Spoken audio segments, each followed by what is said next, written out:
We did an interview at Homeboys, and I just obliged into doing that, and I respected that you said no, not today, because Yeah. it's like if you meet a lawyer, would you tell him draft me a brief right now, Oh, as word. if it just happens like that, or a doctor or something, as Yeah. if this. So I respect that you have boundaries in your craft. Yeah.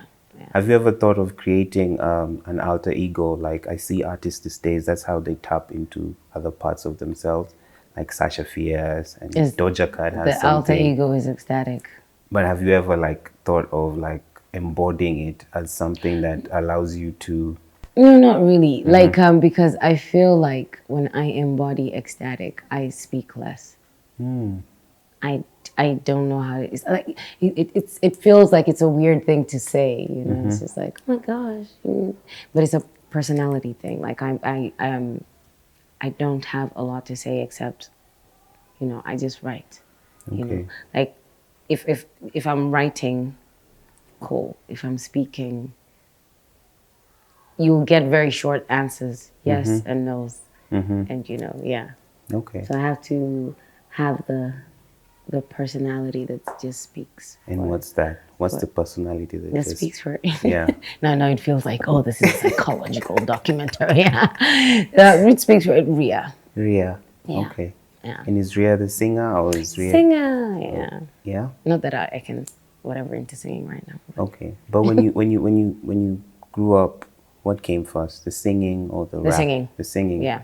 So now you're just going back to who you really are. Are you like where are you right now? Are you comfortable more with rapping or singing? I'm comfortable with. I was comfortable with rapping. I was never comfortable with singing. I used to be comfortable with singing. In fact, I used to sing.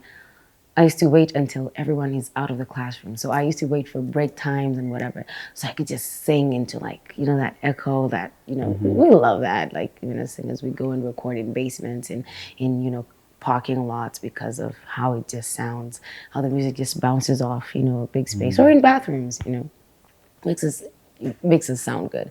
So I used to do that in classrooms. Like I get into an empty classroom and you'll just hear me from everywhere. So people used to, even the teachers used to comment. It's like, oh yeah, there she goes singing again. Wow. Loudly. So, and then now I started rap. But if somebody would come into the classroom, I would not sing. Like, and then I got comfortable rapping more. And so I was like, yeah, I'll do rap more than singing. But then also, even in front of people, just rap, I just think a lot, about what I'm rapping about. I get in my head a lot. So it prevents me from just expressing myself that way. It's just like, yeah, am I in the right personality to just do this? I have the words.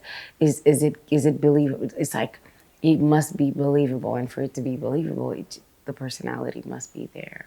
So there's always that with me, and having like ADHD makes me just focus on a lot of things at once, and it just messes everything up. And so, yeah, so I got comfortable rapping, and then singing. I didn't like how I used to sing. I used to think it was plain. I thought I could do better. And true to the word, it's like I could do better.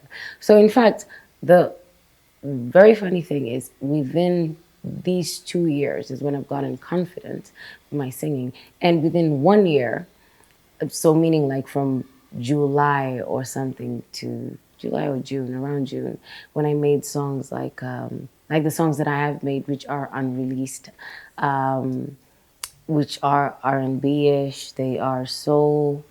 They're soulful. They are also.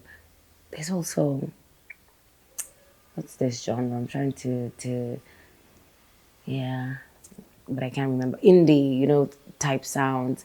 Even kind of scissor rock, vibes. Like it's a rock art. Yeah, trying to figure what we call scissor music. It's like they're along, like it's on that line of soft rock, but then it's like hip hoppy. Yeah, so I have that as well. So I also have a lot of Afro house, not Afro house. Yeah, I do have an Afro house track. I have an, what do we call this music that people do? Afrobeat. Yeah. Afrobeats. I've done that. I've done Roomba. Yo, I've done a lot from like this is a span. This is within a span of a year, so from like June to right now, I developed an identity for my voice in the sense that if you hear this voice, you know it's this person. See, like how you can hear, there are people who, when you listen to them, you hear, I feel like that's also in R&B. But again, some people may come from the same school.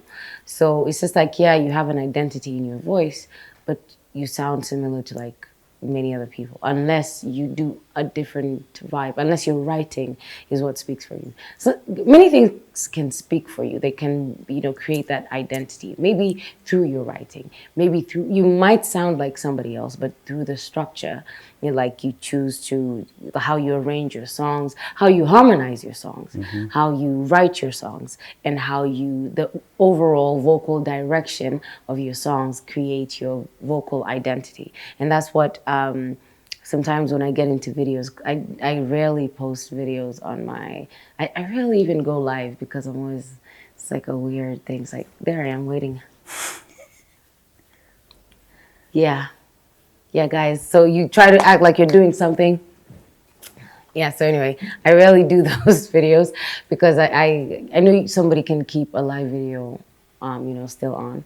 Like, so you can save it and all that, but I just find it weird.